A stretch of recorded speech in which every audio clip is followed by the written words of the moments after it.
I think I'm having contractions. It was my first childbirth, and I was anxious, but I couldn't go back to my parents' house for the birth because they lived far away. However, my in-laws' house is just a 10-minute walk away. I have a good relationship with my in-laws, so I plan to rely on them if needed for the birth. My due date was yesterday. After my husband left for work, I started feeling what seemed like contractions. I just got to work. It's not like the baby is going to come right away. Call me if anything changes. I was anxious, but my husband seemed indifferent. Looking back, I realize his behavior had been off for a while now. My name is Emily. Since finding out I was pregnant, I quit my job and am now a 32-year-old housewife. My husband, George, is 2 years older and was a senior at my college. We reconnected at a club gathering 3 years ago and hit it off. We were both of the right age to marry, so it happened quickly. I was satisfied to get married in my late 20s.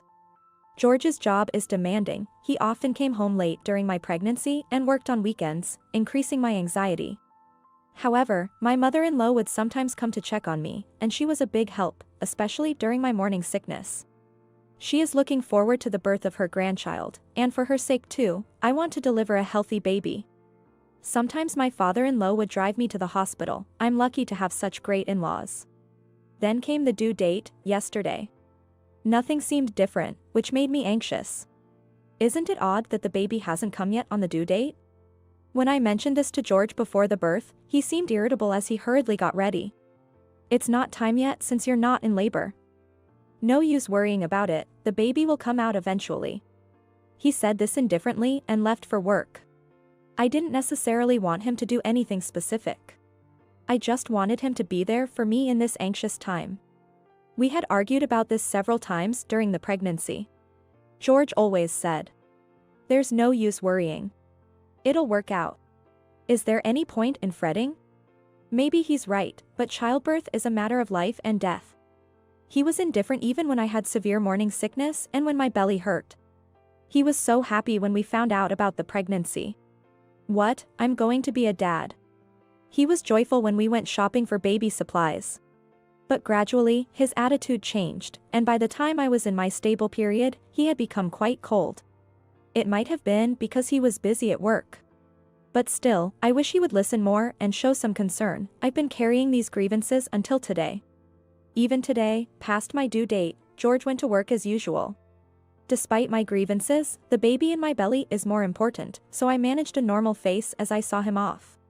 And about an hour later, I started feeling what seemed like contractions.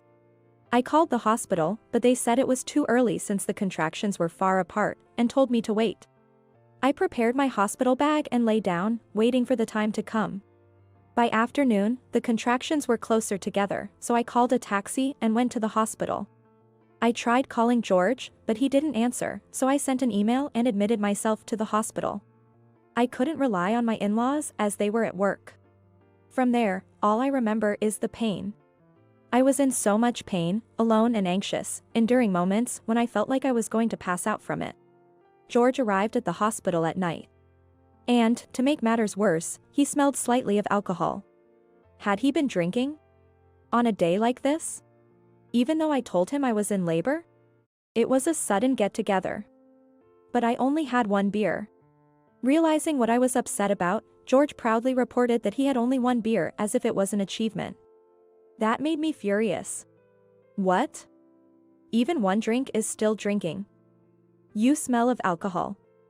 Don't come into my room. Get out. With the pain in my belly and the smell of alcohol, I didn't even know what I was saying anymore. Then, a nurse who came to check on me ended up sending George out, and I was alone again. I spent a sleepless night, and before I knew it, it was morning. It looks like it's almost time for the birth. Shortly after moving to the delivery room, George, who seemed to have sobered up by then, came in. "What do you want now?" I wanted to say that, but I couldn't even open my mouth. And then, somehow, my son was born safely. While I was nearly passing out from pain, I felt relieved seeing my son crying healthily. When the nurse handed my son to George, he held him nervously, and as I watched, I vaguely thought, so, he's a dad now. But then he said something outrageous. "He doesn't look like me at all. Whose child is this?" Saying that, he handed our son back to the nurse. What? I was baffled and glared at George. Get out. Unable to talk due to the pain, I told him to leave succinctly, and he left the room silently. What was he thinking? Could something like this happen? I had no room to worry about him, I was just filled with anger. My son was taken to the newborn nursery, and I was brought back to my room. They told me to rest, but I couldn't with all the anger. Yet, I was so exhausted that I eventually fell asleep. Busy with caring for my son, the 5 days of my hospital stay flew by. George visited to see our son's face and stopped by me, but since our son and I were in separate rooms, George only saw me for a few minutes. My mother-in-law accompanied me when I was discharged, but George apparently went to work. My mother-in-law, not having heard anything from George, cooed over our son, calling him cute. My father-in-law, who had left work early, also came to our house and watched our son with my mother-in-law, allowing me to rest a bit. I was truly grateful to my in-laws. In the evening, as my mother-in-law was preparing dinner, George returned home. Welcome back. I greeted him, but he was indifferent. Then, as soon as he entered the living room, he took an envelope out of his bag. Without even holding his son, he smiled and called me over. Emily. I need to talk to you. I felt irritated by his attitude, but what followed was unbelievable. He took out documents from the envelope and thrust them at me. I had it tested. He's not my child, so we're getting a divorce. This will prove your infidelity. What? I couldn't help but let out a strange sound, but my mother-in-law stopped cooking, and my father-in-law, holding our son, froze and stared at George. Despite the three of us being dumbfounded, George looked triumphant. I thought he didn't look like me at all when he was born. So, I secretly had a DNA test done. And then? I sighed and urged him to continue. So, look at this. He said that as he showed me the documents, filled with complicated words and numbers, but I read the sentence that caught my eye. Not excluded as the biological father. George snorted with a sense of triumph. Excluded means I'm not the father, right? What? Zero reading comprehension? I calmly retorted. If you're not excluded, that means you are the father. Then, George started to panic. What? No way. I remembered the time of the birth and felt my anger rising again. So, when you said that at that time, you were doubting me for cheating. I clearly remembered when George saw our newly born son and asked, whose child is this? I said that in front of my in-laws. Then, my in-laws got furious. George, what are you saying? How could you say that to Emily, who has been through so much? George started making excuses as he got scolded by his parents. But Emily's workplace is all men, and she often went to drinking parties. There were nights she came home late, so of course, I'd be worried. I began to get irritated as he glanced at me while speaking. Look, I reported every drinking party and even had you pick me up when I was late. And still, you doubted me? But he just laughed as if he was right. Well, you see, on the internet and stuff, you hear about guys raising kids from their wife's affairs. Some colleagues told me to get a DNA test. Ah, I see. It's useless to say anything to this man. What? You believed the internet and strangers' stories more than me? You trusted people you don't even know by name over your own wife? My anger was uncontrollable. I endured morning sickness and a tough delivery because I wanted to give birth to your child. And you were thinking that. My mother-in-law broke down crying, and my father-in-law was furious. Unbelievable. As I angrily knocked the documents out of George's hand, he scrambled to pick them up, dropping his bag and revealing something unexpected. I couldn't believe my eyes.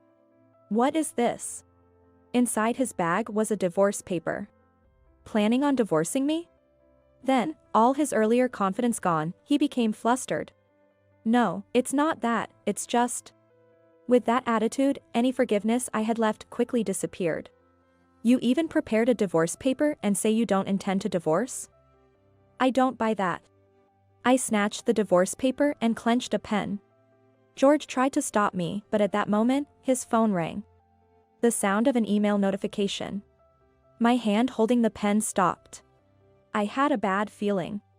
His attitude, his words, when did they start to become strange? It was already odd around the time spring turned to summer. What is this premonition? Impulsively, I grabbed George's phone. I restrained him, who was frantically trying to take it back, and opened the screen. There, something unbelievable was displayed. I read it out loud. Have you signed the divorce papers yet? It wasn't your kid anyway, right? Let's sue your wife for alimony and go on a big trip. What is this? My bad premonition had come true. I thought it was strange.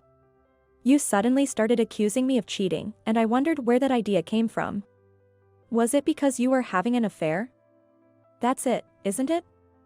That's why you thought I was cheating too? George's face turned pale. Who is this girl? Is she that new employee? You probably became her supervisor this spring and got close to her, right? Now it makes sense why you started acting weird. You were cheating with her, staying out late, and probably going on dates under the guise of working on weekends, right? I spoke my thoughts calmly. Seeing George not responding, I guessed I was not far off the mark. My father-in-law got furious upon hearing this.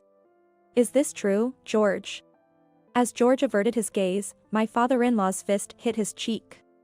My father-in-law then apologized me. Emily, I'm so sorry for what this foolish son of mine has done. George was interrogated. You should be the one apologizing. Tell us the whole truth. George's affair was close to what I had guessed. It was with a younger woman who had transferred from another branch, whom he was mentoring, and it had developed into an affair. Moreover, she was also married but didn't have children.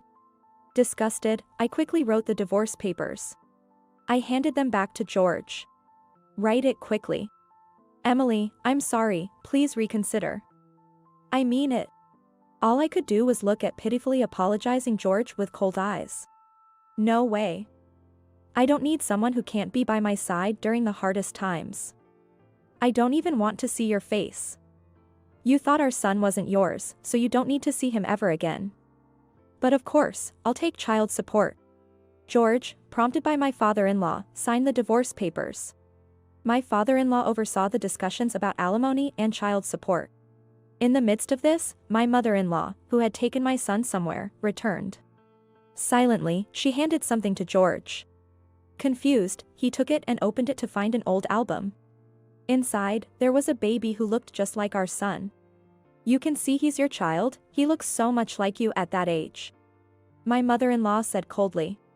The pictures of George as a baby were identical to our son. Seeing this, George was shocked. But he didn't look anything like me. Even as he started making excuses, I lost my patience. It would be creepy if a newborn looked exactly like an adult you. Couldn't you understand that? Seeing that photo, it's clear he's your child. It's not that, I believed from the start. Everyone else said so. Liar. If you believed, you wouldn't have done a DNA test.